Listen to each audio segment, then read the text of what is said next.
And welcome into In-Game Chat for Saturday, June the 15th, 2024. It is Season 18, Episode 21 now, and I'm Scott. And I'm RJ. Welcome into the show, everybody. If you want to get in touch with us, it's going to be tough to get in touch with us, only for the fact that there is just a lot to talk about. Last week when we were doing this, there were some gaming things going on during the day before we even started the show. Then Sunday was a big day for game reveals and announcements. Then Monday was another game thing. So, we just have a lot to go over. Plus, I was looking. Here, let me do this before we get too deep in the woods here. So let me get that out of the way. Normally I give you the spiel about here go. In fact, ingamechat.net, that's where you go. That'll take you to our Twitch, our Discord, anything you need. Ingamechat.net. That's got our YouTube. All of it is there. So there, that out of the way. I went to Steam on my browser here and was trying to find a way that I could figure out. Is there a way it'll pull out? Now, I brought my Steam Deck with me. I've got the Steam app on my phone here. Anything I need, because I'm trying to make sure that I can see what I have played. Because I know sometimes we've been down this road before where demos and the like don't show up for some reason on some lists or whatever. Oh, it's not showing up, that sort of thing. I'm good.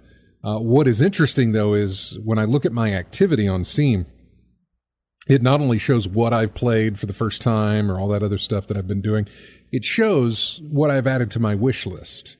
And if I could show you between the 7th, 8th, and 9th of this past week, how many games I have added to my wish list on Steam. Basically, that's how it worked for not necessarily Friday, but Saturday.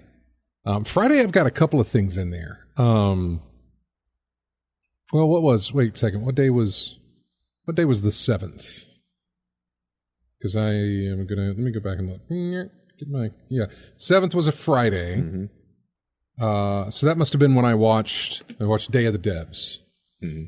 Day of the Devs, followed by the Summer Game Fest. And we talked about this. And I added a bunch of stuff. Tenjutsu, Possessors, Phoenix Springs, Tom the Post Girl, Hello Again, Psychroma, Zoocosis, Fear the Spotlight, Arranger, a role-puzzling adventure, Kiora, Pedal Runner, Cairn, which we talked about. I'm going to see if that had a demo. I don't think it does. Store page. Hang on just a sec. No, there's no demo for that. I didn't think that there was. Cairn. So yeah. Simpler Times, Battle Aces, The First Descendant, Intoria, The Last Song, Unknown 9, Awakening, Deer and Boy, and Tears of Metal. I had added to the wish list. I will not go over the stuff that I added on Saturday and Sunday. The list is just massive. But I probably added over 100 games to my wish list. But that's how I was doing it, because if I saw something that was interesting to me, or had a little bit of interest to me, I was like, well, put it on your wish list. Mm-hmm. Then you can go back and look at it. If it gets a demo, you can do that. Steam Next Fest kicked off on Monday, which there was a lot of demos to try out there as well. So before we get into all of this, I want to find out what you've been playing, RJ.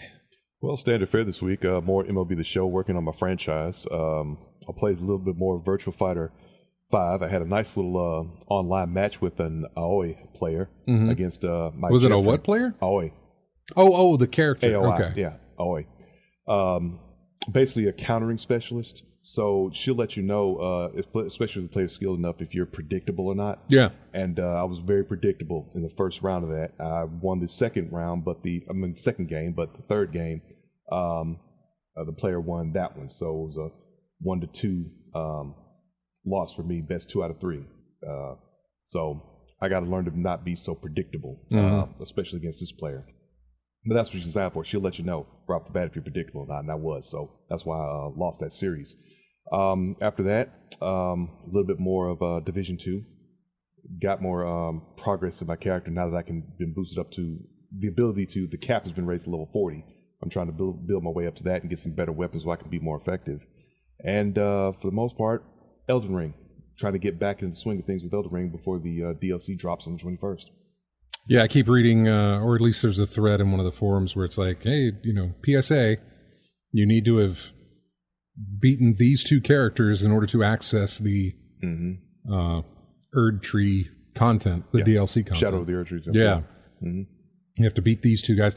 The 2... I want to say it's Moog. Moog in the blood, Moog in the bottom of the cathedral. I want to say that. How early on in the game do you get to these 2 guys? Or these two I guess are they bosses? Boss battles, yeah. How early in the game? I mean, obviously, I know you can get to them right at the beginning. You're just not pretty quick. You can get there pretty quickly if you started from scratch. If you use a item that gets you to the cathedral blood, but you're not going to be ranked. You're not going to be equipped for it, right? No, but that won't stop. That doesn't stop most folks because there's a way people have been getting there before to boost their level up. There's a way to farm souls to get to level up quicker. Right. So they get there way under leveled. But if they're defensive enough and smart enough, they can get there. But I'm not familiar with there's 2 versions of Moog that you have to fight, and I can't remember how to get to him the second time. The one at the bottom of the cathedral. I can get to him at the cathedral blood, no problem. That's pretty simple. Just use an item. But it's been so long since I've fought him in that form, bottom of the cathedral, that I can't remember how to get there. But if I get enough walkthroughs or whatever, I can figure out how to get back there again and open up the DLC. Yeah. So, all right. So that's what I've been working on this week.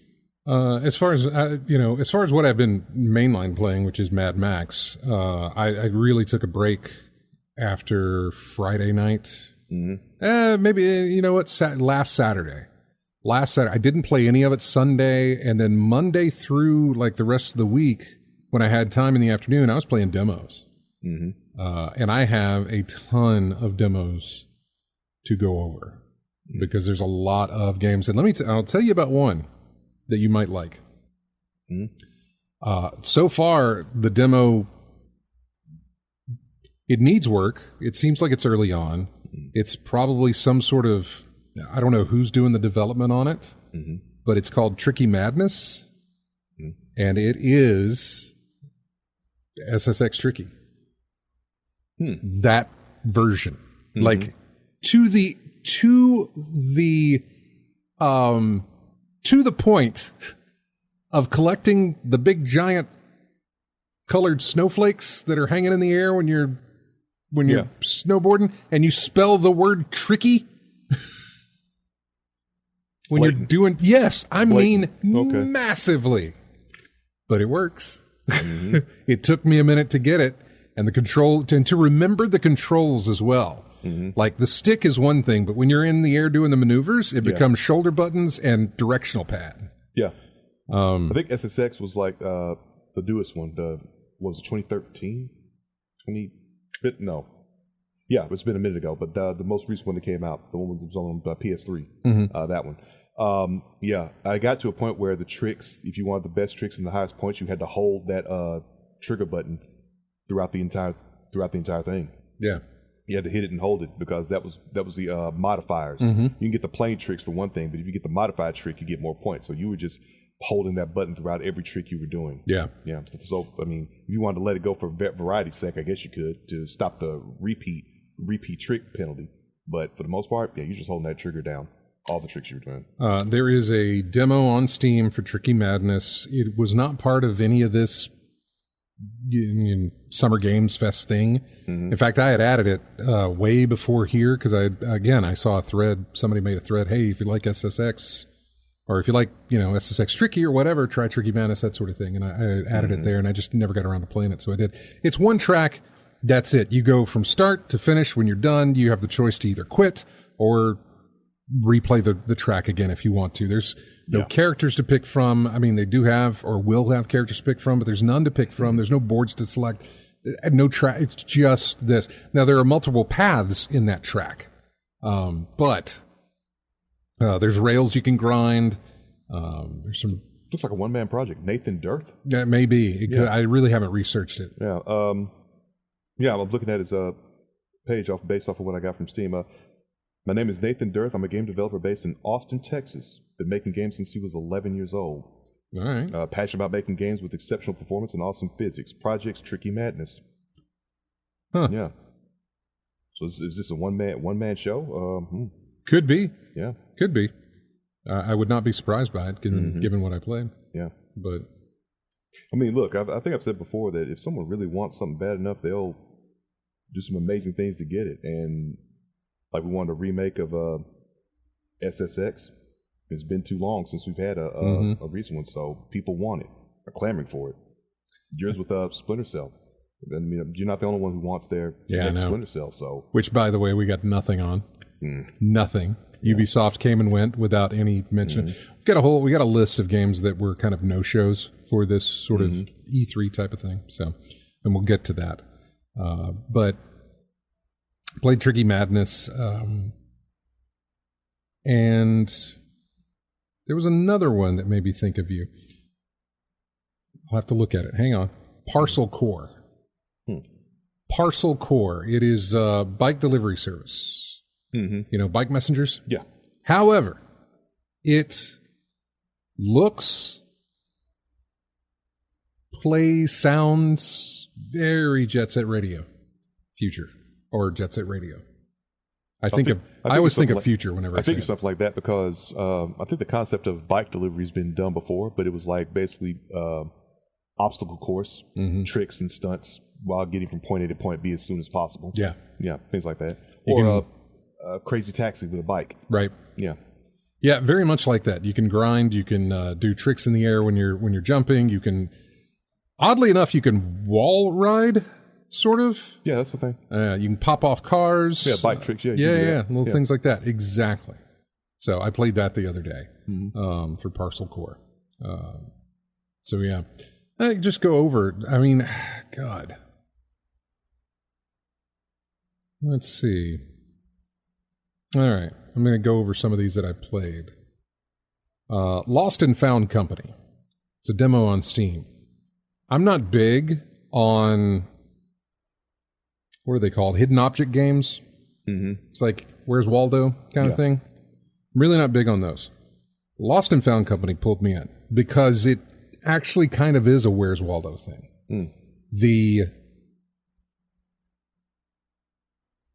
playground that you have to look through is massive and busy, and it's really cool to look at because all these little things are doing all their little bitty things in their own little world there, their own little microcosm. Yeah. But, you have this overview of it to where you can look at it and you're trying to find these different things that they give you a list of. There's a story built in there, and there was so much talking just to get to doing that. I'm sure if I pay money for it, I'll read those words. But when I started the demo, I was like, man, stop talking. Just get me into your game. Yeah, yeah. Like, I know you're trying to set it up, but honestly, I want your gameplay. I don't want your narrative right now. I want your gameplay. You're a hidden object game. There's not much story you can build around what I have to do. Find objects, click on them, move along. Yeah. You know? But and it was interesting because there were sub-objectives. Like, you had an objective of, like, find these items. Mm-hmm. But then there were also sub-objectives of, like, can you find, I don't know, some other little thing, or they'll put a riddle in there and you've got to figure it out to see what it is. Side missions. Yeah, a little bonus objective for what you're doing.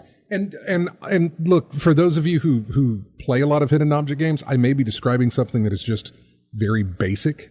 Like, oh yeah, all hidden object games have them like that. I don't know because I don't play them like that. So this is my first time playing that, but yeah. So yeah, Lost and Found Company was a good demo that I enjoyed. Myth Match, which really is going to start my thing where my tongue gets in the way of my ethith because it says Myth Match. Myth Match. The myth part of it is because it deals with your Greek myths. But the match part is, you play as some Greek character, and I don't know, based on, some Greek myth. And you're on a grid system. And when three objects that are the same are near each other within connecting boxes of each other on the grid, they combine to form one new thing. I wish I could give you more of an idea of what that is, but like, I'm trying to think how it all worked, because it was, three things of wheat become one piece of, one loaf of bread type of thing. Oh. They would combine. I thought it'd be a bigger bulk of wheat. No. It's like three of those combined to make this. And then you can take the making of that, 3 loaves of bread combined to make whatever. But they're not food-based. They're more animal-based. So you would basically be doing that. And eventually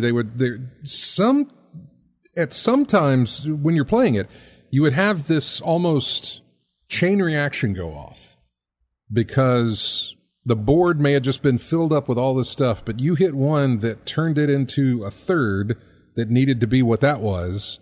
It turned into whatever. The other pieces started falling in and just boom, boom, boom across the board. I enjoyed it. I wanted to put more time into it, but once I got down the idea of what it was doing, I was like, okay, move it on to the next one. Because seriously, I downloaded a ton of demos. A ton of demos. I tweeted about some of them on our account on in-game chat, if you're kind of curious about what those are. The next one was a game called Desvelado.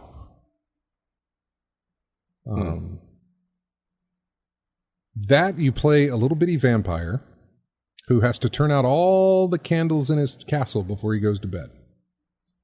And you do that just by zooming across in front of the candles, they go out. However, there are other things in your castle that can relight those. So basically it is it's a platformer where, the controls are really good. It's very slick, very fast, very smooth. The jumps, everything is real tight and nice as far as the way it handles. Because I was zipping across different levels. It's basically one screen, and you've got to get the lights out off that screen in order to move on to the next screen. And there are ghosts that are in your castle. If they come across, they will light them back up, that sort of thing. And there's all kind of different power-ups, different types of candles do different types of things. A regular orange flame is whatever, but a red flame gives you the ability to kind of boost a jump that you have, so you can reach a higher spot, sort of thing. So you kind of had to play out where to use that, when to pick it up, because it's only there either... It's not reserved. In other words, if I go across 2 of these reddish glowing candles, I don't have 2 of them. I still only have 1, and I've used up 1, that sort of thing. So you really have to plan it out as to how you're going to do it. It's very fast-paced, or at least it plays seemingly fast-paced. But I really, really, really enjoyed it. The controls on that are great. If you like puzzle platformers, side-scrolling puzzle platformers is what that is. It's 2D. There's nothing else about it, but it's 2D platformer. Great. It was fantastic. Then I played the Tricky Madness. Then I played a game called, or at least one of the first things that I played was called Skim, I think. S-C-H-I-M. Skim? Skim? Spell it again. S-C-H-I-M. Skim. Skim? Shim? I don't know. Anyway, basically you play as a shadow. The art on this one is really, really nice. It's line art, but it's really good. And you play as the shadow of this character.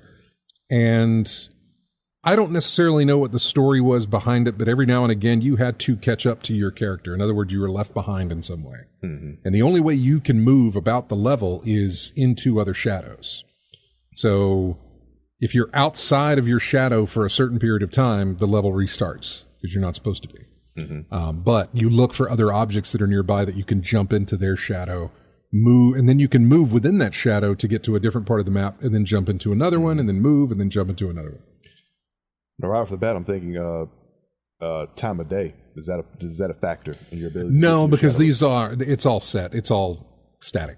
Okay. This is not an open world time of day setting type thing. Because I would think it would be interesting, at high noon, this shadow is available, but this is more of a puzzle, type of, I got to figure out how to get from point A to point B. Okay. Now, the interesting parts is that you can jump into a car shadow and move with it further into the level, or somebody on a bike, or somebody who's walking. You can jump into theirs that'll get you closer. Get you closer to your objective, that sort of thing. So there were interesting things like that.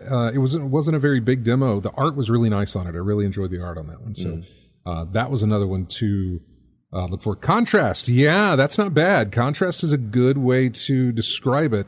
Because I played the whole thing, I'll say that I like Contrast better.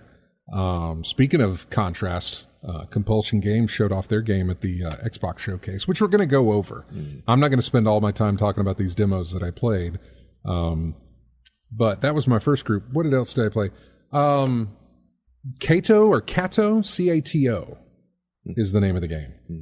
You play as a kid. This was great. I tweeted about this one too because I thought it was very clever. This is also a puzzle platformer. You play as a cat who can't jump. I can tell you that.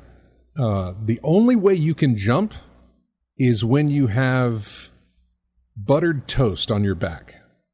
I know that sounds weird.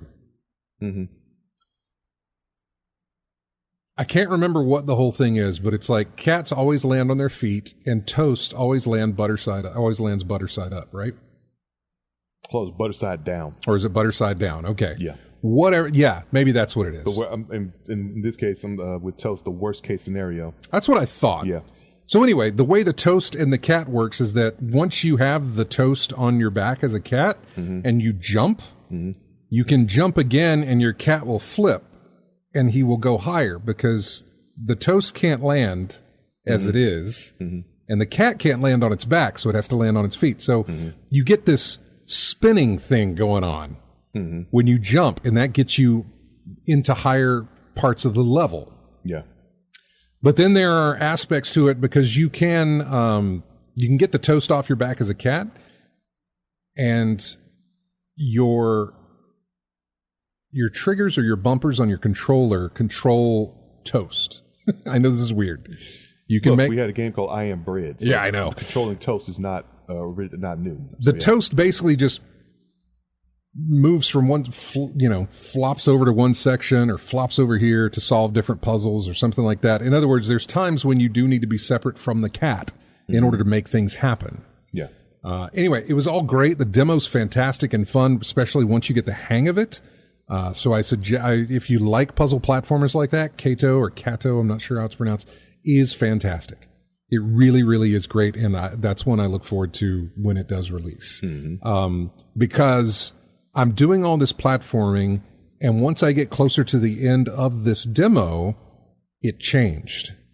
And I don't want to spoil how, but it suddenly stopped becoming a puzzle platformer. And it just Another sort of genre? Yes. Okay, which that's all. Yeah, it changes to another genre completely. It does, and that totally made me think, oh man, what other surprises are in this? Mm-hmm. I just did, God, I don't know, 15 different levels, and then all of a sudden, for the final level, it put me in this different position, and I was just like, oh wow, this is neat, and so I had to tweet about it because I was so very impressed. I also played the game called Reka, Reka, Reka. I want to say Rekka. Or Rekka, that could be it. You play as a witch who is in the woods, and the witch is not evil, not, one of those, I'm going to, lure the children to my oven and eat them type of thing. Yeah, it's a cozy witch game. You play as a witch in the woods. The first thing you do is help this dude fix his wagon by finding his wheel and putting it back on for him. So that's great. You go further in and you meet up with this other witch who then sends you out to say, hey, go collect all these different items. I need these. Then you do some weird ritual. There's all these big giant bones sitting around in this area. There's a stove and whatever. There's no walls or anything, but there's a floor and a stove and then there's these bones, and you do this ritual type thing. And all of a sudden your house becomes this giant chicken. Okay. I know. Basically, your house gets the legs of this bird, and I'm just going to say it's a chicken because you do something with the chicken in the thing in order to do the ritual. Yes, AC Wright said, is that the one where you work for Baba Yaga? And yeah, that's the one. So yeah, you do all this ritual, and then suddenly your house has legs and can move. You control it, but it's giant. So, I mean, when your house stands up on its legs, you can see over the entire area, and then you can start moving. But the whole point of it, and I'm not sure exactly what the whole point is. It's all obviously fetch quests. But once you get to that point, you are allowed to start designing your own home that's going to be on the back of this bird. Right down to how you want the walls placed, which way, the roof, the decorations inside, different things like that. You're designing your own home that's on the back of this bird thing. Once I got the bird thing and everything else, I tried to mess around with some of the decoration parts, but the controls were being wonky on me. I wasn't, it seemed like it was pretty early in a demo, in the development of the game or whatever. Slavic folklore is what AC Wraith is saying, is classic folklore. So all of that is based on folklore itself. It's not just somebody said, what if we had a house that was on the back of a chicken? Probably is in the folklore itself, I would imagine. But yeah, I enjoyed it. I think it has potential there if they can fix some of the controls. I think when it does become better playable, I think it can do what it's trying to do, which is basically just give you a nice little cozy home builder, but in a much different way than what we've experienced before in that regard. So anyway, I'm going to shut up about my demos and come back to those later because we got other games to talk about, and we got a break we got to take right now. And when we come back, we will talk about that. We'll dive right into the stuff that took place Saturday, Sunday, and Monday as well. Here is music from Umurangi Generation. The name of the track is called I Am Shoot. So we'll be back with more of In-Game Chat right after this.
Welcome back into In-Game Chats.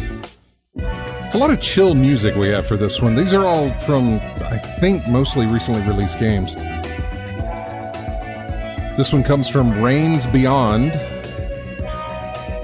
a track called We Were Humans.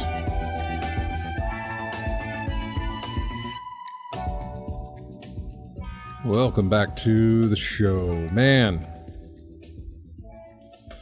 how do I go down this hole? Like, how do I even begin? Do I start at the Wholesome Gains Direct? Do I start with the Indie IO Showcase? Do I just jump right into the Xbox? Why not? Why not jump right into the Xbox? Just go ahead and do that.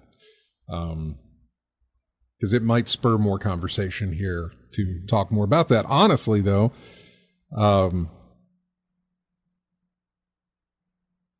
Microsoft did good. It was a good reveal for Microsoft. And I would say that they needed it to be good in the sense that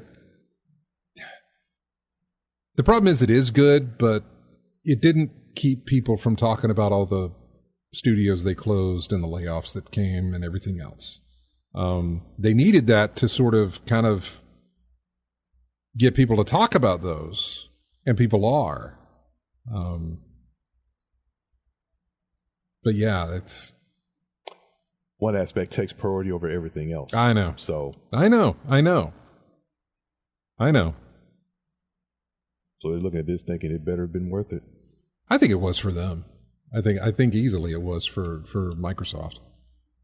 So yeah, they opened it up with Call of Duty Black Ops 6, and it'll be on Game Pass day one.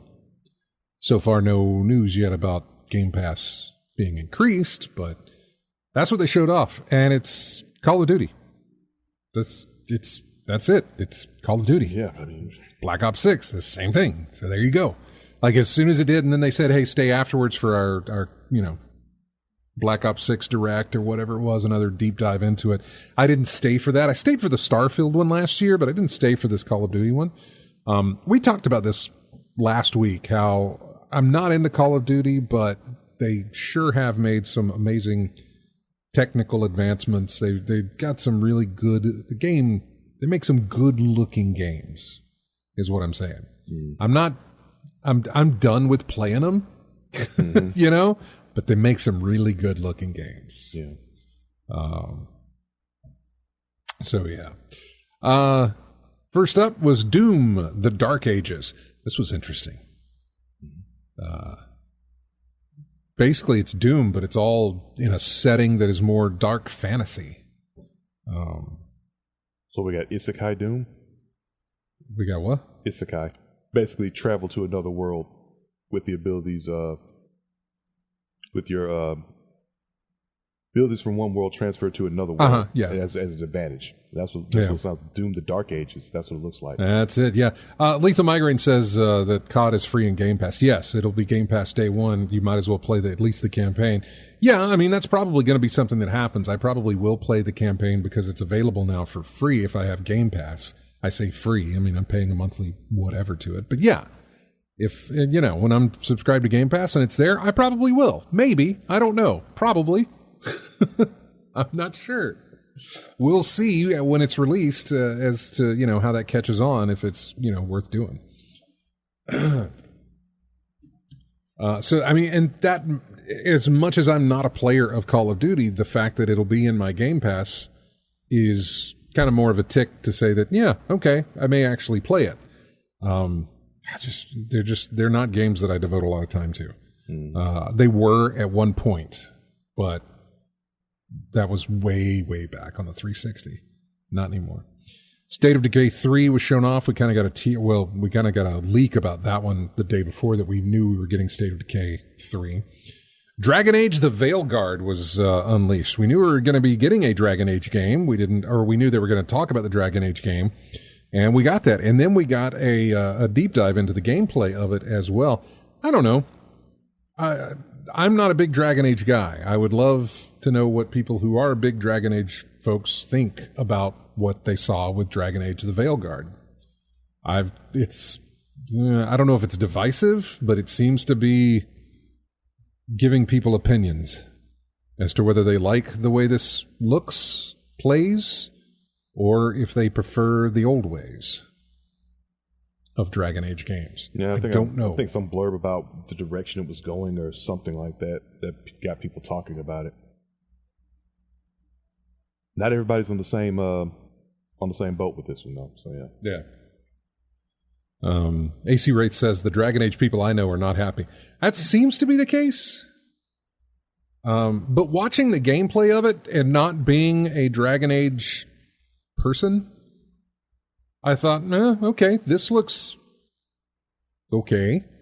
Seemingly, I guess. It was like a third-person adventure type thing. Although, God, it's been forever since I played a Dragon Age. I thought Dragon Age was a group team-based type thing. Not multiplayer online, but like you had, different people in your party or whatever to go and obviously I'm probably mixing that with Dungeons and Dragons, but still, I don't know. The gameplay of that didn't scream Dragon Age to me. Mm-hmm. But at the same time, I don't consider myself a Dragon Age person to be able to really be confident in saying that. You know what I'm saying? Yeah. Like, this doesn't feel Dragon Age to me, but I don't play it enough, so I'm not sure if that's correct or not. Yeah, Letha Migraine says, I thought Dragon Age was weird. It looked like they rated the Sea of Thieves character. Yes, there was something oddly familiar about it.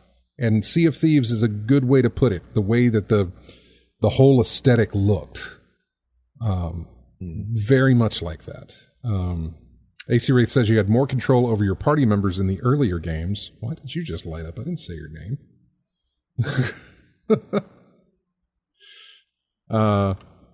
My phone.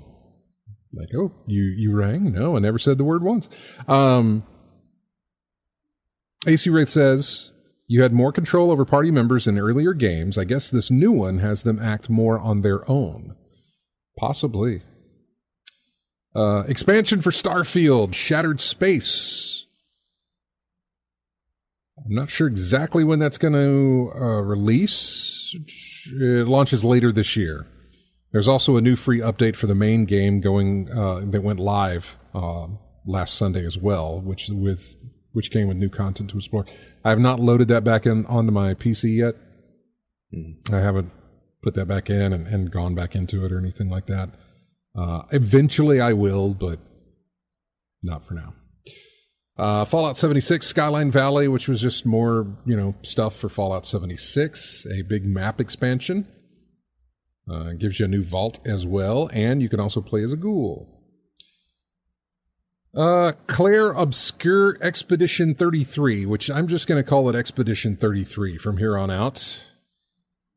It featured the distinctive voice of Ben Starr, who also voiced protagonist Clive in Final Fantasy XVI. It's set in a pretty fantasy world with some epic vistas. The combat looks a little too QTE-ish for some, but if you're on the lookout for a new fantasy game, it might be worth keeping an eye on. I liked what I saw in that. QTEs don't bother me. I actually like QTEs. Yeah, I'm very fond of them. Look, if you want a way to get through combat simply, you can do it like in Senua's Hellblade, or you could throw it in QTE. Yeah. I like QTEs. I really, really do. You don't have to remember. Control setups and layouts. Just know left, right, up, and down, or buttons on your controller. Yeah. South of Midnight was shown off. That's Compulsion Games. We were talking about Contrast earlier. Compulsion Games, they did Contrast. And then after that, they did We Happy Few, I think. And then after that, it is South of Midnight. We got a little teaser for this last year, and now we actually have gameplay this year. So, gameplay-wise, it looked like a road we've been down countless times before. Understand that I'm not talking about the visuals of the game. I'm not talking about the music or the settings or any of that. I'm just talking about this third-person perspective. Oh, go do this to move this so that we can move along in this area. I mean, it was very it was very much it's a path we've been down before in the gameplay wise, at least from this little section they showed us. I'm sure there's other parts, so I don't want to throw a judgment around just yet. But based on that, I'm like, okay, in other words, the gameplay of it is tried and true. Okay. Yeah. You aren't doing anything new or fancy or whatever. I mean, this is a formula that works. Yeah, but the thing about doing that is you better have something in there to make you stand out from the rest of the crowd, because there's a whole bunch of others like that. So, well, you can by having your setting or your environment or something like that kind of be a cool place to explore while you're out doing those sort of things. And maybe that's going to be here with this. I liked, look, everything else except for the gameplay. And don't get me wrong, the gameplay wasn't something I hated.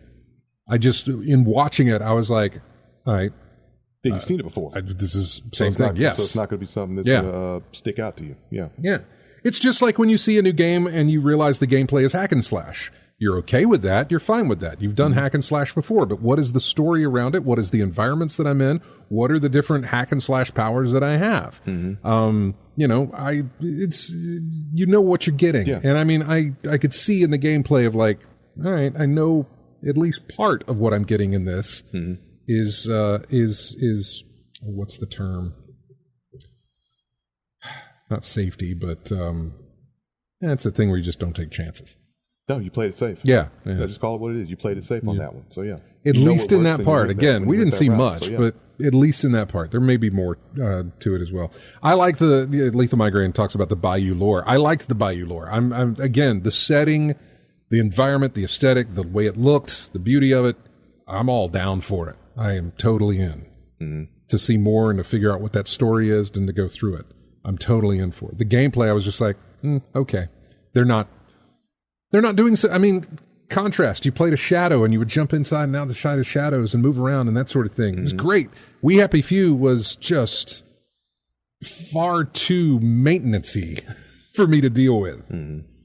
Your food, your sleep, your drink, your exercise, all that just. Ugh. Well, this looks like it's going to be it's a story. It's pretty much a story-based game, right? Yeah. So, yeah. Did you watch any of this stuff? Did you? No, see I mean, I've heard South of Midnight before, so I knew it was the gist of what it was all about. But if you're a story game, you're pretty much going to play it safe that way. But your story has to be interesting or show some elements that'll get you into the story or something like that. So if you're just showing the basic gameplay or nothing about the story, then what are we doing? Yeah.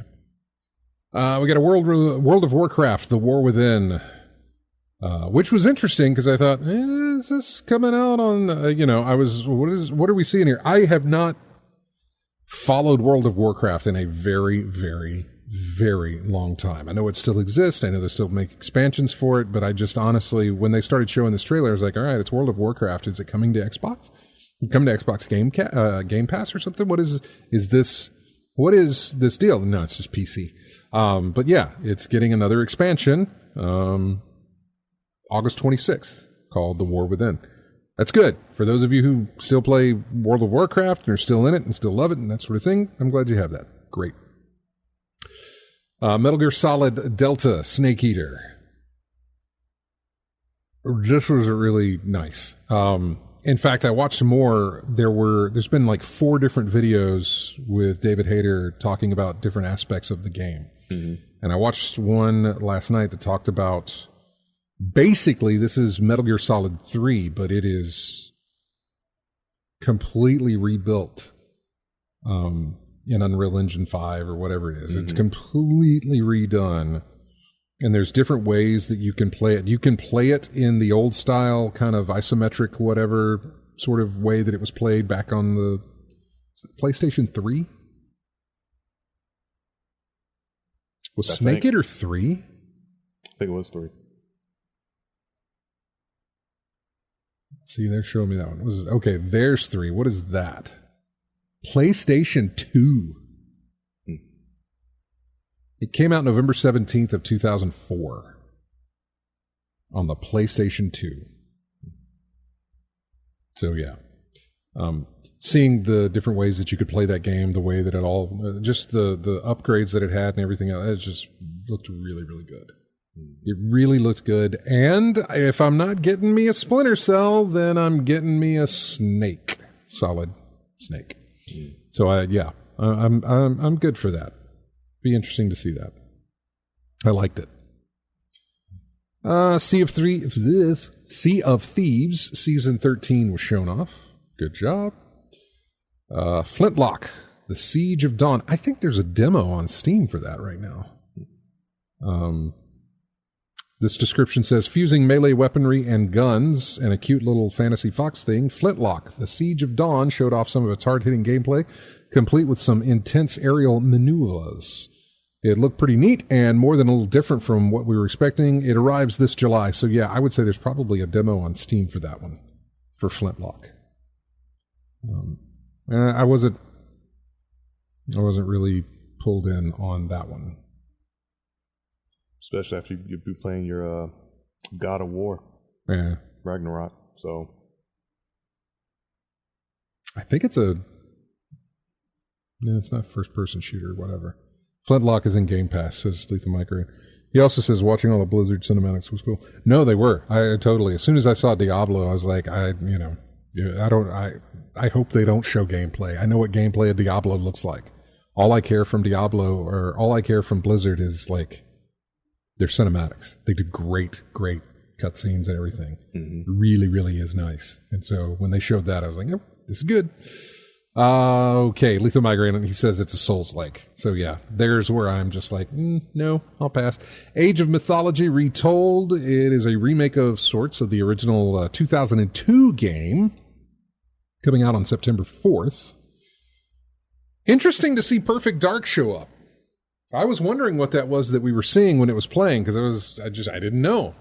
But had some really, I loved what I was seeing, and then when they said it was Perfect Dark, I was like, I had no idea you were doing a remake of Perfect Dark. Or I don't know if it's a remake. I don't think it is. I think it's a brand new game.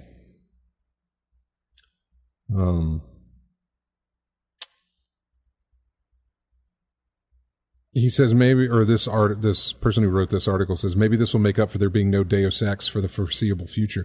I suppose if you want to compare those, but I compare my stealthy games to Splinter Cell, and so that'll do. I enjoyed what I saw with Perfect Dark.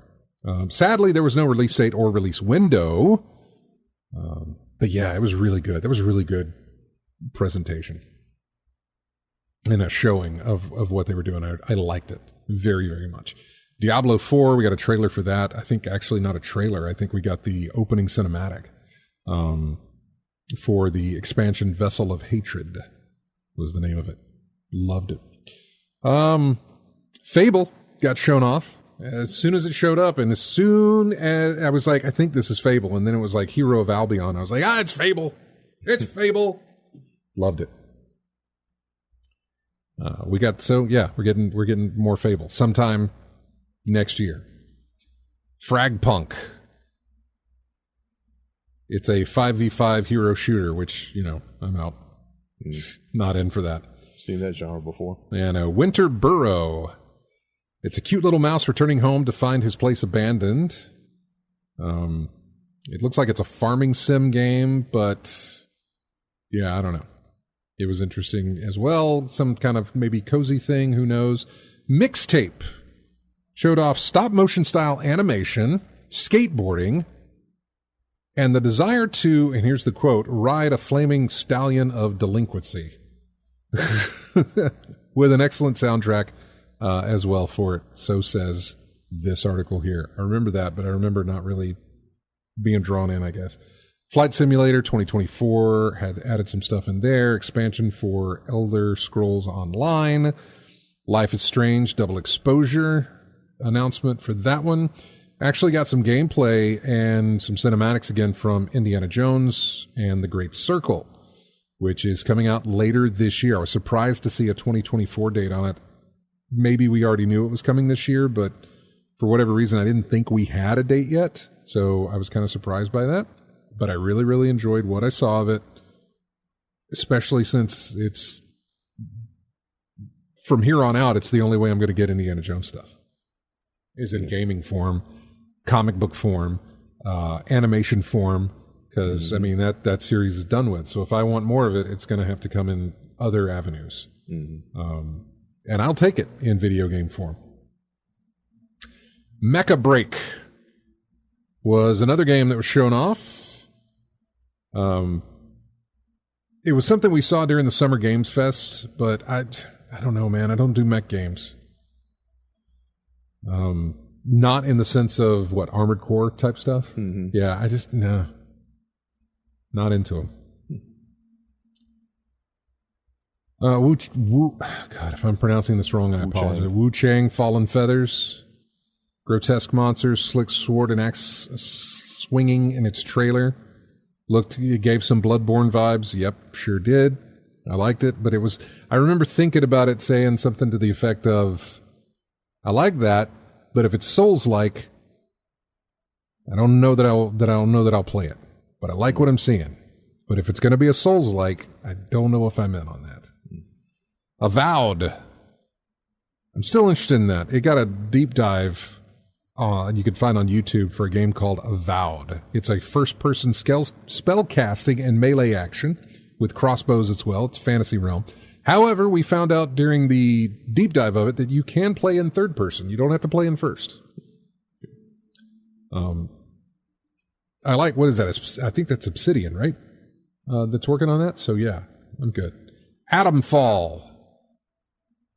This article says it's hard to describe Atomfall. Post-apocalyptic vibes meet weird fantasy realms, spooky things that live underground, and big robots. Sometime in 2025 for that game.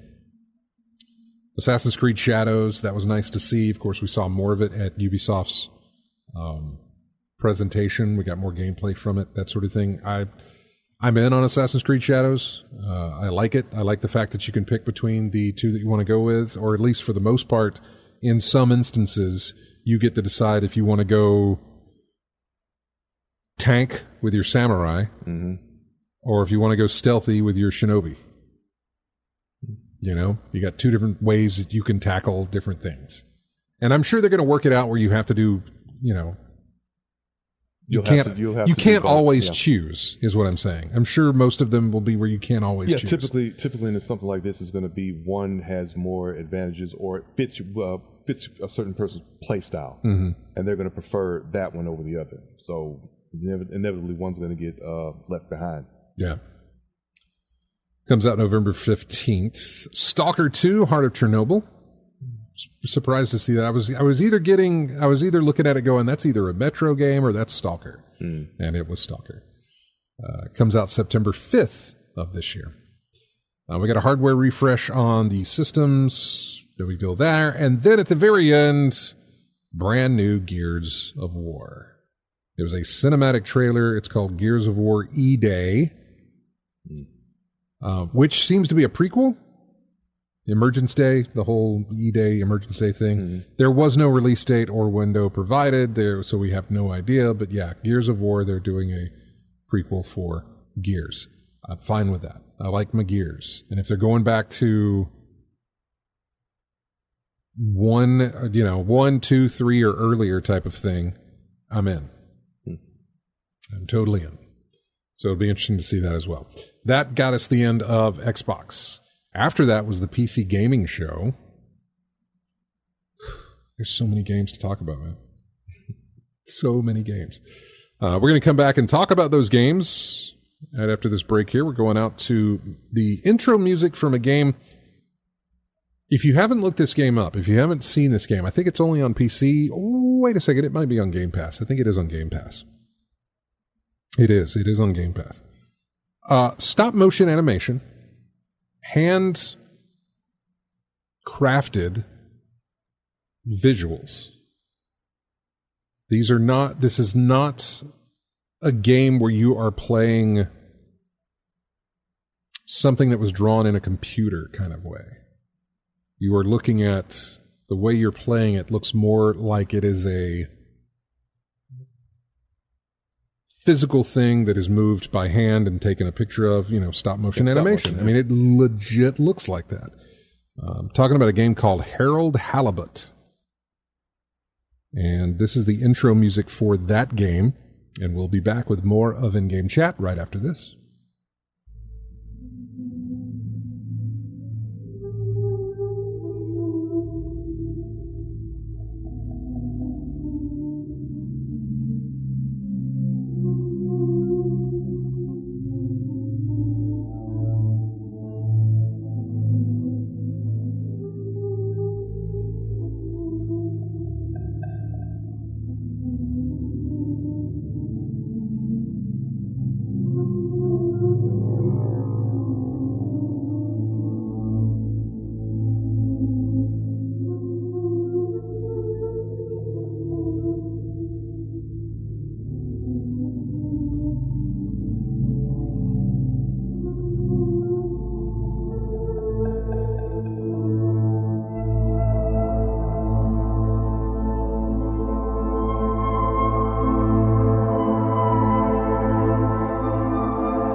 And welcome back to In-Game Chat. This is music from a game called No Rest for the Wicked. The track is called The King is Dead.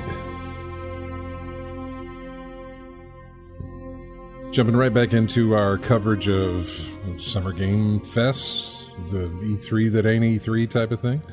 PC Gaming Show came on after the Xbox show. I'm not going to go over everything because this was a 2.5 hour show or something like that. There was just a lot. There is a lot. And you can Google these things online to find out everything that was shown. Fallen Aces look kind of cool, and I've got an email about that, but I also have the demo. I just haven't played it. What's another one here? Just trying to see if anything sticks out for me. Sulfur? Oh, wait, no, it's a distraction shooter. Never mind. That didn't stick out for me. Killing Floor 3 didn't stick out for me.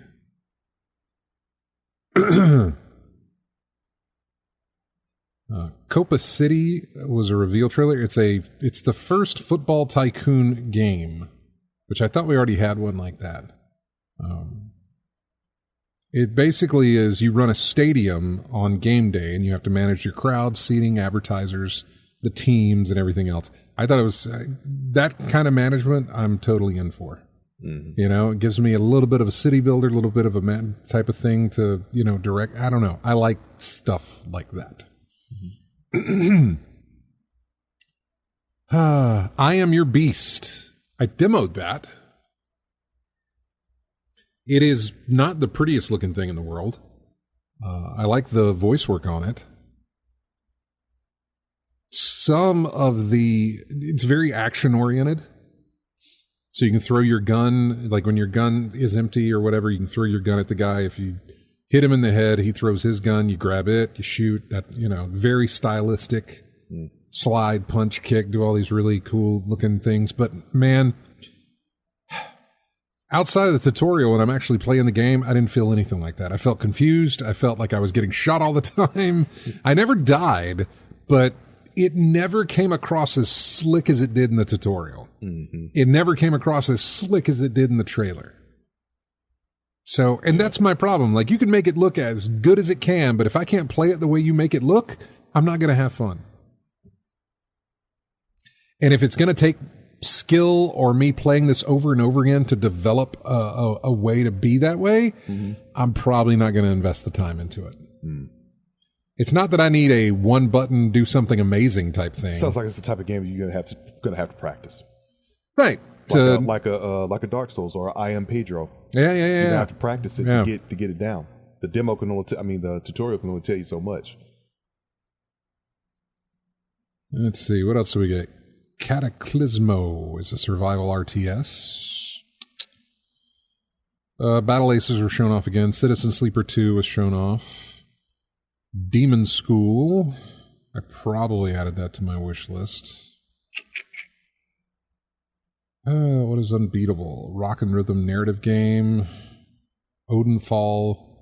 Core Keeper. No Room in Hell 2. I thought that was kind of interesting. It's, yeah. Well, I'm trying to see if anything. There had to have been more than this that pulled me in, but I'm not seeing it. Huh. Okay. I guess I just went over the entire... That seems weird. I know I added so much more to my list from that.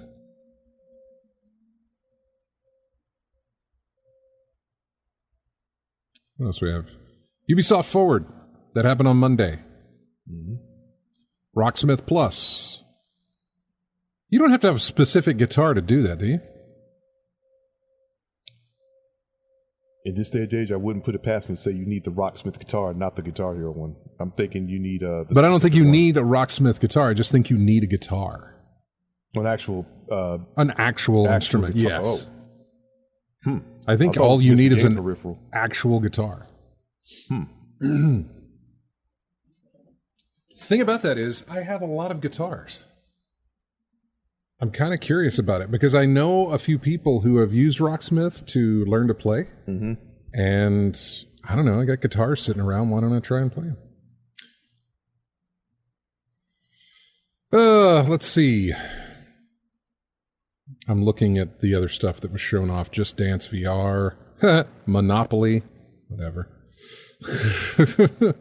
Rainbow Six Siege, new, year 9? God, 9 years for Rainbow Six Siege? Jesus. Wow. 9 years of that game.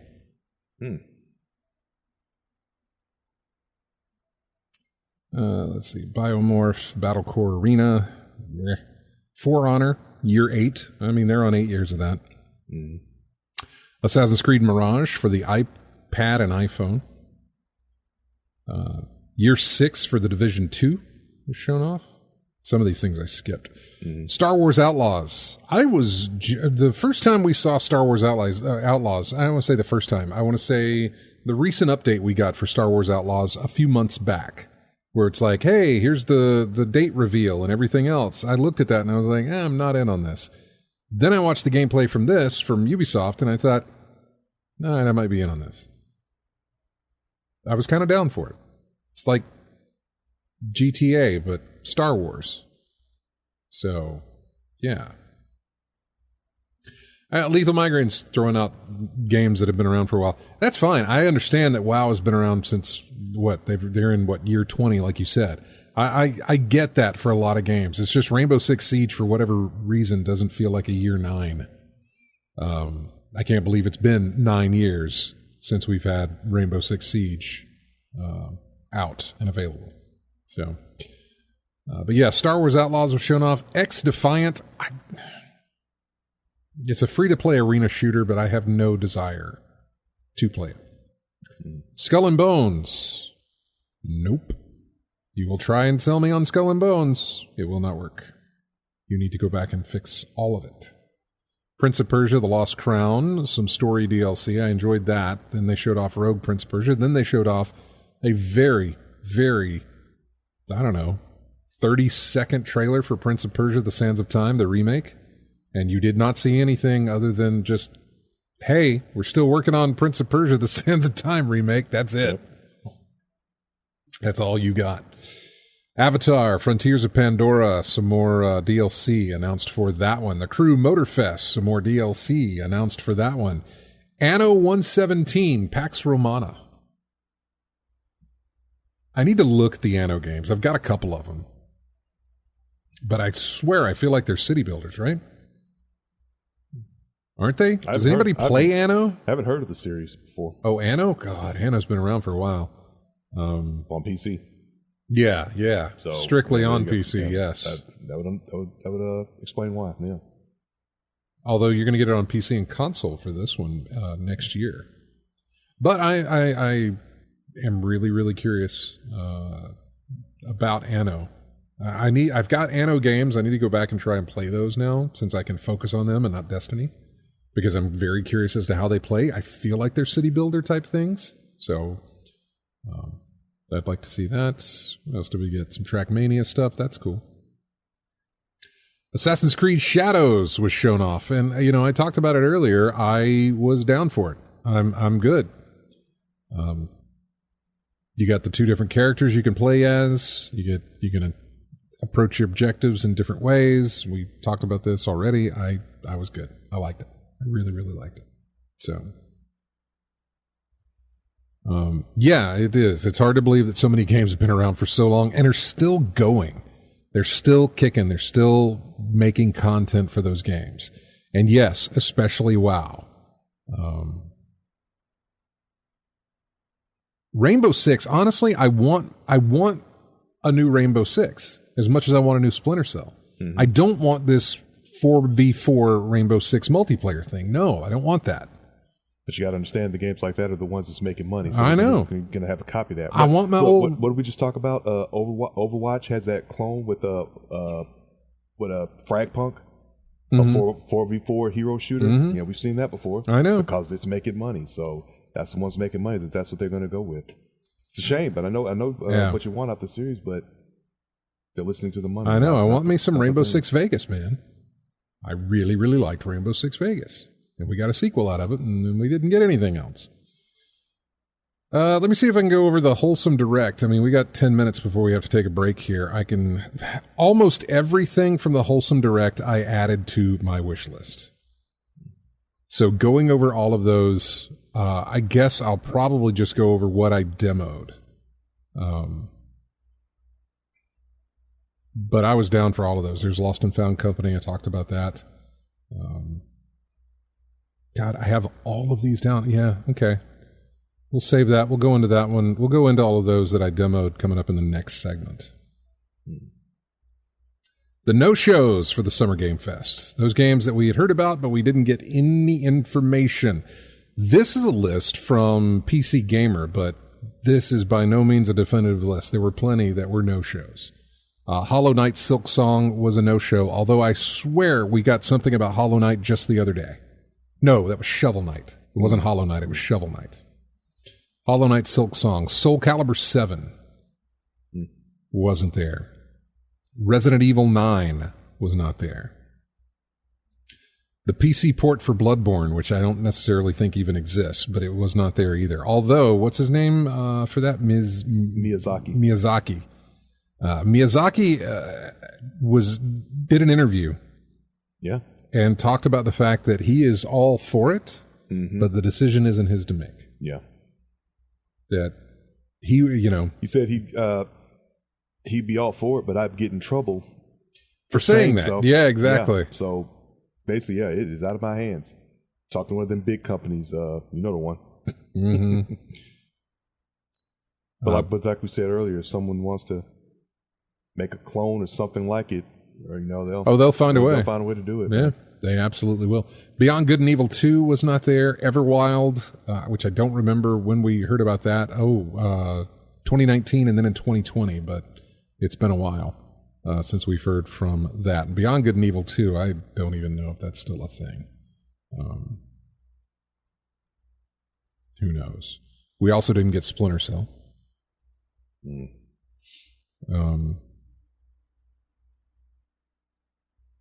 Didn't get a new Halo game. I guess that we would have, but like nothing. I mean, there was not even anything announced, I think, for any of the stuff for Halo whatsoever. Multiplayer stuff or not. There was nothing announced there. I mentioned that because Lethal Migrant just brought up Xbox there. There was another game that I was interested in hearing more about because the last time I saw anything about it was last year at the Summer Games Fest, Nivalis. It is made by the same people who made the game Cloudpunk. In fact, the game takes place within the city of Cloud, or the universe of Cloudpunk. Mm-hmm. And I really, really like that. Although there was something else that was shown off, and did I add it to my wish list? Probably.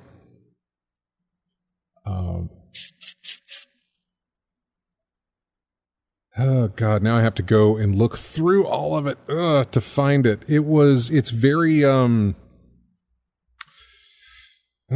future punk type thing, very cyberpunkish. Not cyberpunk the game, but just cyberpunk the aesthetic. Mm-hmm. And I'm trying to remember what it was called, because you play as a detective. A cyberpunk detective?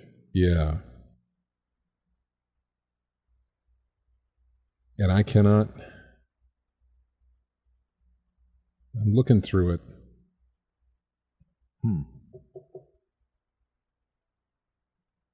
Is that it? That's not going to...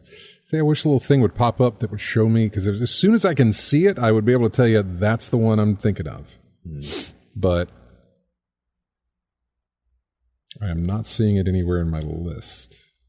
Actually, it may be there, but I am not recognizing the title. And I really wish I could.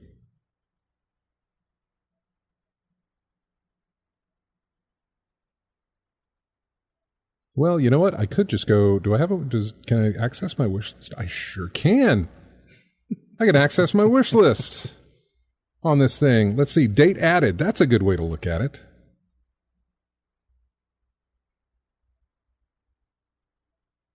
There we go. Now I'm there with you. Oh, man. There's some really cool looking games here that I need to check out. You did say you put a whole bunch on your list based off these events. I did. I added so many games. Nobody Wants to Die. That's the name of it. Mm-hmm. Nobody Wants to Die. It is coming out July 17th of this year. Thing looks amazing. Developers, Critical Hit Games. What else have they done? Absolutely nothing. It's their first game. Yeah. I'm down for that one. Nobody Wants to Die. Take a look at that if you're curious about it, but that thing looks really, really good. So, I guess I could use my... You know what? It'll be easier for me to go through my wish list and tell you what I've been doing than it will be anything else. And to tell you what I added and why I added it. Oh, man. This is fantastic. This is a much better way of doing things. All right, so yeah.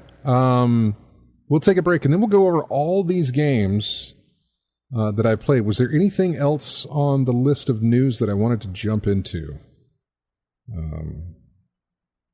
Yeah, Xbox, according to Phil Spencer, they really, really, really want to do a portable console. Microsoft does. I'll go over this one here. It's from Kotaku that says 9 things we learned from the Xbox interview with Phil Spencer that IGN did.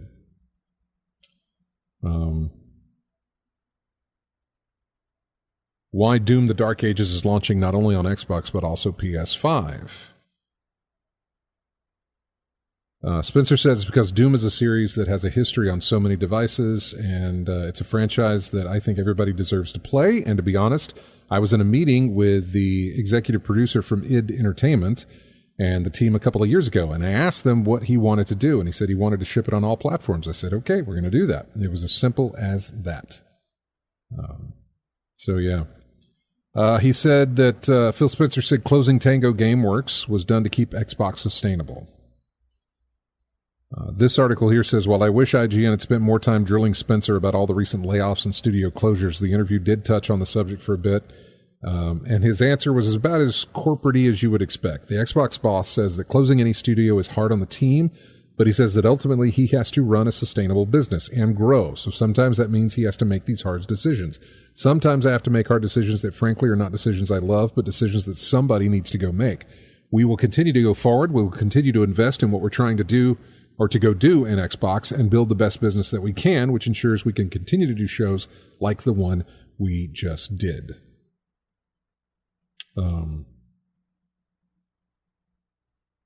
Yeah, sustainable. Good joke, right? Mm-hmm. And yeah, Lethal Migrant says 9 things from that. He talked in circles. Yeah, I know. For a long time during the era of Xbox 360 and even Xbox One, it seemed like Xbox only had 4 big franchises to lean on. People used to joke about it all the time, and Spencer admits that, yeah, for a long time, they didn't really have a diverse lineup of first-party games. It used to be Fable, Forza, Gears, and Halo. And every 4 years, I'd have to come to E3, and I'd somehow try to make those 4 games seem different every year for the community. Now, what we have in gaming is just an amazing collection of teams and franchises that are doing great work. Game Pass is up double digits, he says. PC is growing really well. Cloud is growing really well. I mean, he's not going to come back and say, yeah, Game Pass was kind of crap this year and didn't really make any money off of it, but we're going to try and turn it around. You know? You're not. And on a published interview, you're not going to get the kind of answers you're probably going to want. You're not getting the truth, folks. Let's just... And I don't care how hard you hit him. I don't care how hard IGN throws this stuff at him. You're probably not going to get the answers you want out of him, or whatever answers you're trying to get. When asked if he had recently seen or played an early build of Elder Scrolls 6, he dodged the question and responded, "I'll refrain from comment." That seems to imply that, yeah, he's probably seen or maybe even played a bit of Elder Scrolls 6.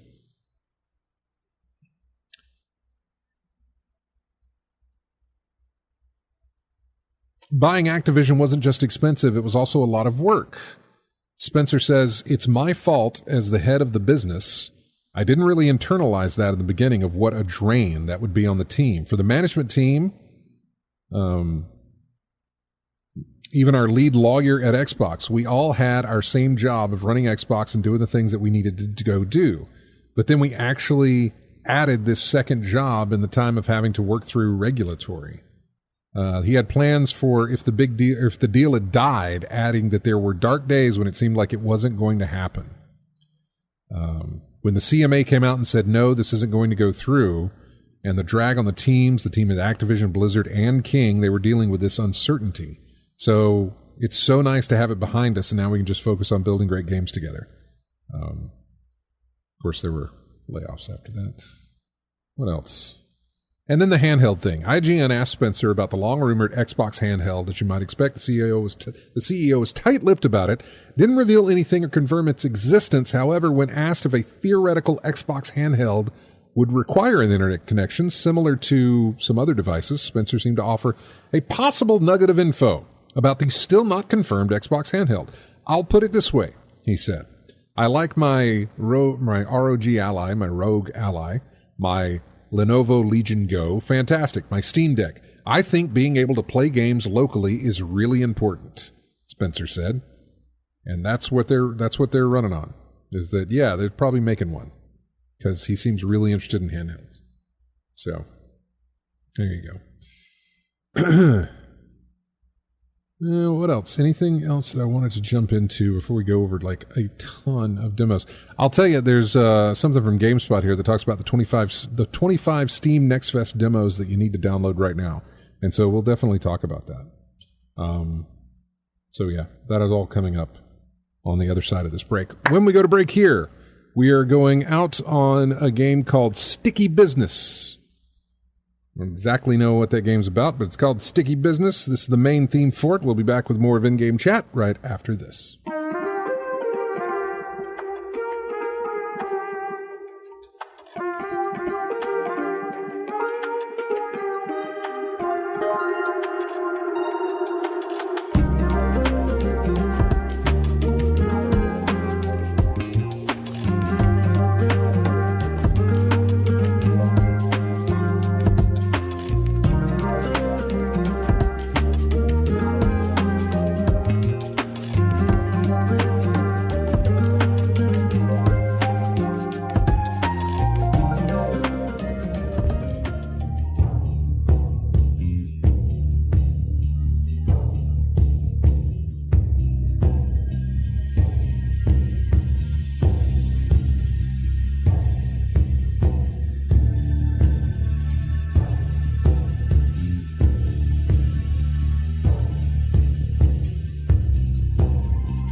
Welcome back to In-Game Chat. Music from a game called Hammerwatch 2. Thieves Tower is the name of that one. Hammerwatch. Hammerwatch. I don't know. It's on the list of new games that released, and it had music, so I grabbed it. All right. Let's go down some, let me go down some wish lists and some Steam things, and demos and things. These are games that are not only going to be on PC, some of these will probably end up being on console, but we don't know yet. Tricky Madness, which I already talked about, had the demo there.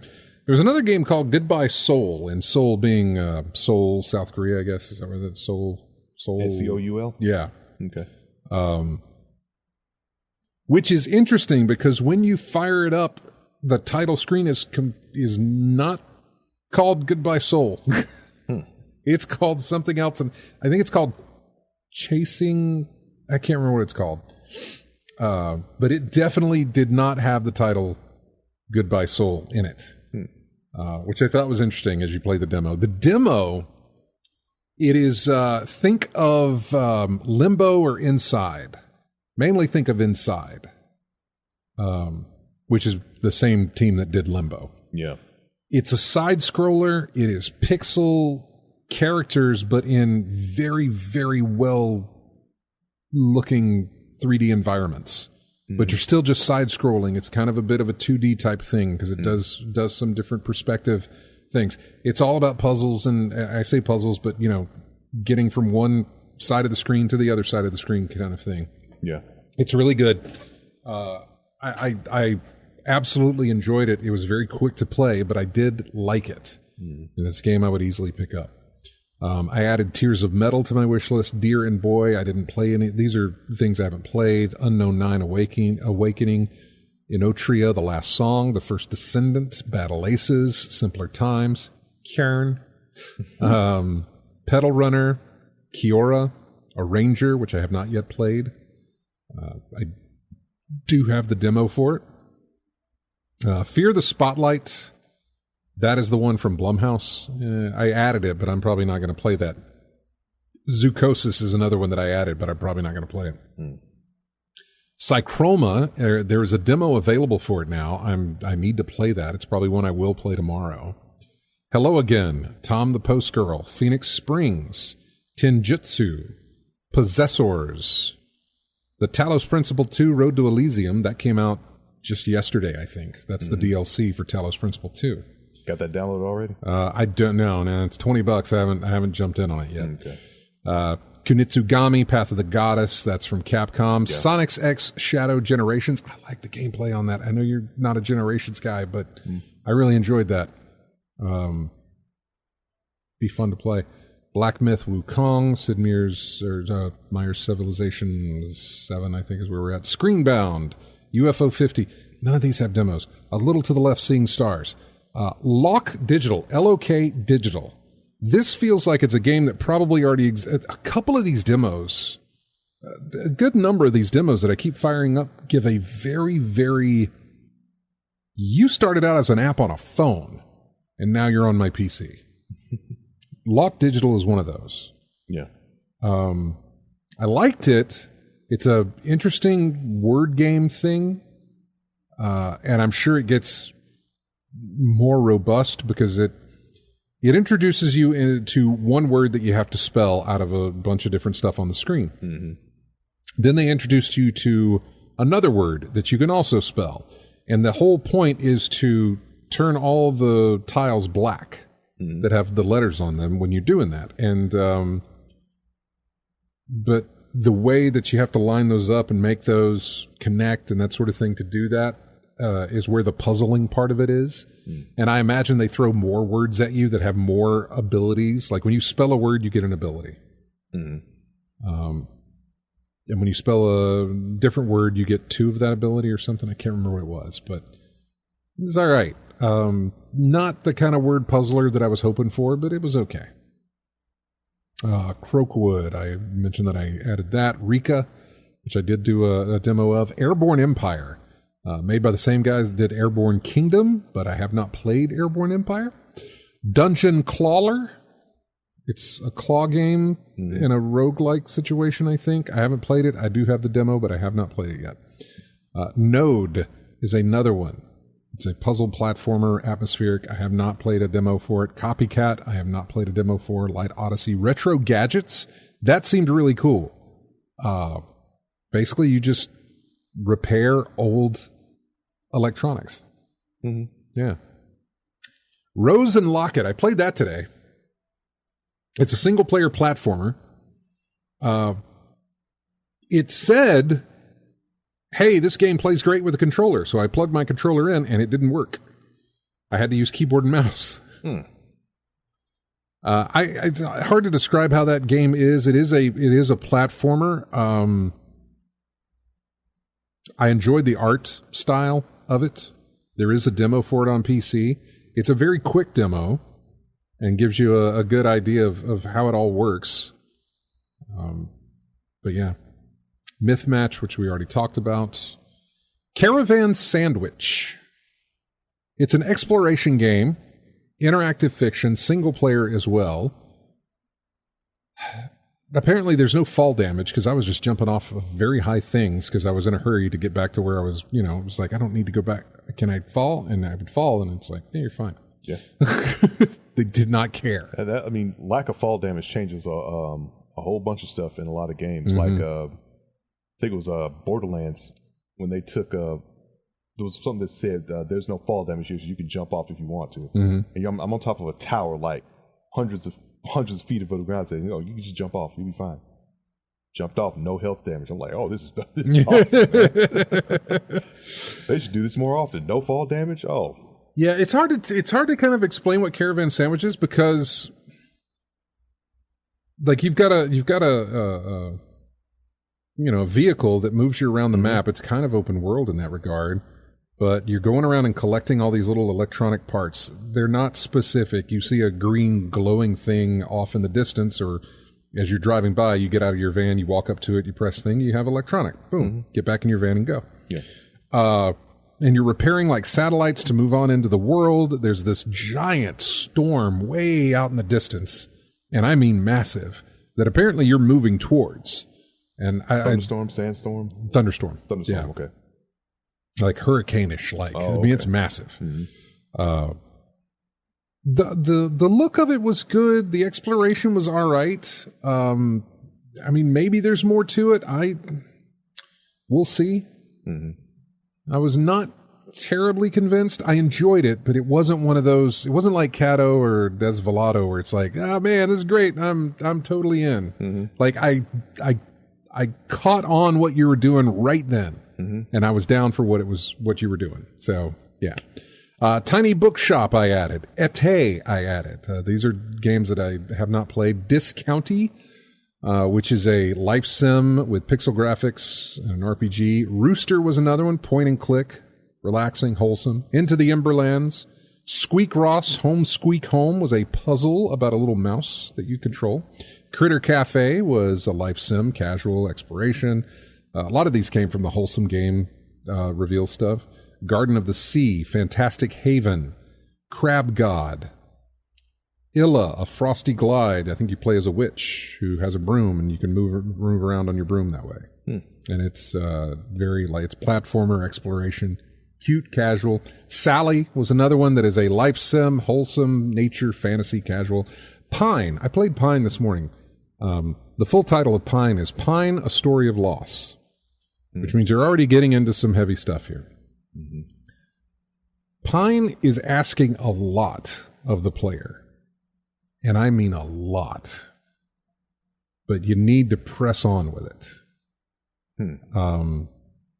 You start out doing these like mundane type tasks. Yeah. You're just a guy he's got a cabin out in the woods, and looks like it's hand-drawn animation. You go out, you chop wood, and all you have to do on chopping wood when you're doing it is move your mouse in the direction that it tells you. So when you're chopping wood, you go from top to bottom, and he swipes down. You do this over and over again. You get the wood, you go back to your house. Then, and then the thing came up and said, hey, it's spring. And I think, okay, we're in spring. He sits outside his house. You have 3 objects you can click on. 1 to gather your vegetables from your garden, 1 to water your vegetables in your garden, and 1 to collect hay to improve your roof on your house, because your house has hay on it. Mm-hmm. Every now and again, he'll remember, I think, his wife or his girlfriend, who obviously is not there anymore. Mm-hmm. But he'll have memories of her. But you have to do this 3-click button thing: the water, the collection, the roof. Water, over and over and over and over. And I'm not kidding by how many times I just said that. Sounds like what happens when you lose a loved one. You try the mundane process of doing the same thing over and over again to function. Because if you don't have that, and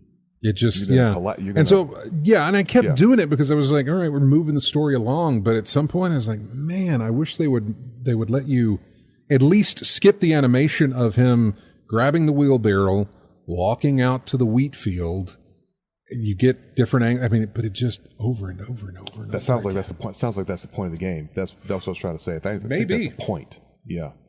But I think it's asking a lot of its players, especially in the demo. Yeah. It's asking a lot of its players to go through that. Yeah. I liked it. There was this neat little wood carving thing that happened towards the end that I really kind of enjoyed. Mm-hmm. But I think it's something to break the monotony. Then. It was, yes. It was. But you had to get through. That was towards the end of the demo. You had to get through all that stuff. To get through the mundane, to get to something that gives you life again. And I think that's what this, from what you're describing, sounds like that's the message that the game is trying to give you. We got Dungeons of Hinterberg, which I've downloaded but I haven't played. Free Ride, that's another one that I've downloaded and haven't played. Lost and Found Company, we talked about that. Little Lands, I haven't messed around with that, but I do have the demo. Minami Lane, a game called Pool. It's got 4 O's in between the P and the L. I'm not Water or billiards? It's billiards. Yeah. Okay. Billiards. Pool. Water billiards. Tiny Lands 2, Rolling Hills was another one. Make Sushi, Make Friends. On Your Tail. Spilled. I played Spilled this morning. Mm-hmm. You asked me a question during the commercial break there about, like, you ever have a game where you start that sort of thing? When you open up Spilled's demo, the title screen pops up. Before you actually play it, this little looping video shows up of the creator of the game. It's a woman who's doing, she just decided, and she says or she didn't say it, but in the text there, you're like, I am a sole developer. I quit my job, or I quit whatever it was, and now I'm focused on my dream of making my first game. Mm-hmm. She lives on a boathouse. This game is about a boat that goes and picks up little oil spills that are in the water, and it kind of clears the water as you clean. Yeah. And then as you do that, this little box of gunk fills up on your ship. You go and you drop it off. You earn money. Mm-hmm. You can take that and then go buy a bigger box that holds your gunk, so you don't have to turn in so much. Mm-hmm. Not only that, you can also buy upgrades to the collector in front of your boat to make it bigger, so you're collecting more. Yeah, upgrade your boat. Yeah, so it's all about upgrading, and you get bigger places and that sort of thing. Mm-hmm. It was just interesting, that video. Like, there she is. She says, I'm living off of savings and part-time work, and I'm making my first game. Mm-hmm. And I'm just like, that's great. That's fantastic. It's one of those things, like, good. I'm glad you're doing that. I'm glad you decided to take that chance and make it happen. Mm-hmm. And I really hope it works out for him. Albatross was another one. Magical Bakery, Sopa, Cats, Goblin Cleanup. A game called I Was Lost. It's minimalist strategy, abstract. This looked like a cell phone, iPad type game that was ported over to PC, and it was very hard to follow. I don't know if the instructions, the directions on how this whole thing, what I'm supposed to do, was not very clear. That's the other thing. You may have a demo, but if you can't explain how to play your game in your demo, it's not going to make me want to play your game. When I got to the second level, the screen was all screwed up. Like, I could see my main gameplay screen, but all the other things in the first level, like restart or menu or all this, were like halfway cut off on the screen. Like, the aspect ratio had completely changed. Yeah. And I was just like, oh, this is janky, and I don't know what I'm doing, so I quit it. I played like 1 minute, and I was done. Mm-hmm. I was like, I got other games. I'm not going to get into this. I'm trying to go through, because we're just running out of time, Hidden in My Paradise. It's another object finder, hidden object game, but this one I did not like at all. Compared to that other one I talked about, Lost, what was it? Lost Company or whatever it was. Yeah, Lost and Found Company. Yeah. Compared to Lost and Found Company, man, Lost and Found Company has that beat. And I was not interested. Was there anything there? Obviously, there was Desvelato I talked about. Century of Anticipation, I have that. The Midnight Crimes, I have that one as well. Super Farming Boy. Oh, man, there's a lot. There is a lot, and I still have not played. God, it's amazing how much of this I have not played. Parcel Corpse, I talked to you about. Ooh, The Operator. Okay, I got like 6 minutes. Let me make sure there's nothing else here I really wanted to hit, but The Operator I do want to talk about. I'm going through here real quick to let you know. Yeah, Kato, we already talked about that. All right, The Operator. This was cool. You fire up the game, and there's this weird intro where it's like you're being interrogated. That intro doesn't last long before you're plopped down in front of a computer screen. The whole game seems to take place in front of a computer screen. It's very much like Orwell, if you've played that or not. I don't know. Basically, you're working for the FBI. They're called something else in this game, so that they're not the actual FBI, but you're working for the FBI. There's agents out in the field. It takes place somewhere in the 1990s. Mm-hmm. So agents will call back to you and say, hey, here's what I've got on this person. What can you find out? And you've got a database where you can type in that person's name and get a bunch of information, send that back to him, try to find the connection. The first thing I did, there was a murder in a bar, and they had some CCTV video that they sent to my desk, and I'm looking at it. It's all blurry and stuff. I can't do the enhancement thing, but it's the 90s. Yeah, I know. Mm-hmm. You can click on their picture, and it'll like zoom in on the face and say, this is so-and-so. Then you type in the name, you get some info. Then I tried to do it with the guy who came in and shot the dude, but it wouldn't give me anything. But there was a car outside. The door was open. I clicked on that. It got the license plate, found out who the guy was. I'm giving all this information to the detective. Yeah. Yeah, it's one of those kind of things, and I loved every bit of it. Yeah, so basically your information. Yeah. For the law enforcement agency. Yeah. You get to snoop around and figure out who these people are. Yeah. And I just absolutely enjoyed every second of it. So if you got a good eye for detail, and think about things to look for. It was really good. Yeah. It was really, really good. It also, oddly enough, one of the first times I've ever seen a demo come with its own achievements. There were 3 achievements for this game, for this demo. I don't remember what the first one was. The third, I'm guessing finding all the information you can. No, probably. The first one I think is one that you get pretty easily when you start the game. Mm-hmm. The second one is just click on 100 things, and that's easy for you to do because there's a lot to click on when you're playing this game. Okay, it's easy to do that. You don't have to just sit there and click 100 times. You can click on I played this demo all the way through, and I got all 3 no problem. Mm-hmm. And the third one is basically just finish the demo. Okay, it's not very long, but it really gives you the idea of what it is, with a little bit of. That interrogation at the beginning was a little odd. Like something feels off with that. And I'm kind of intrigued as to where that's going. But man, I loved it. I really, really enjoyed it. It gave me an Orwell feeling, but not overly serious like Orwell is. Mm-hmm. So, yeah, I really liked it. Is Orwell heavily detailed? No. No? Okay.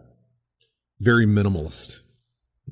So is this, because it's basically a computer screen that you look at the entire time almost. Because I'm thinking something along the lines of a game that's similar to this, another version that comes out afterwards, more toned down, easier to get into, not as unforgiving as the one it's based on, something like that. That's happened before. Yeah, if you like any of those that I've said, you can go to my page on Steam and see all my games that I've wish listed and that sort of thing, and get an idea. Or like I said, just check out Kato, Desvelato, Lost and Found Company, and I'm leaving a few out. The Operator's another one, but those were some really good demos that I played. So, and I'm going to play some more tomorrow. So that I'll be talking about next week. I don't know how long these demos are going to last. I've been down this road of Next Fest before, and eventually those play buttons where you've downloaded the demo turn into purchase buttons. And the demo's no longer there. You have to buy the game if you want to play it. So just keep that in mind. You need to grab these quick. Thanks everybody for joining us. We really appreciate it. We got to run. We're going to come back next week and do this all over again to tell you more about the games that we played and just catch back up with everything else. So join us then. This is music from Eiyuden Chronicle. 100 Heroes Village is the name of the track. So enjoy that. Have a great one. We'll see you next Saturday.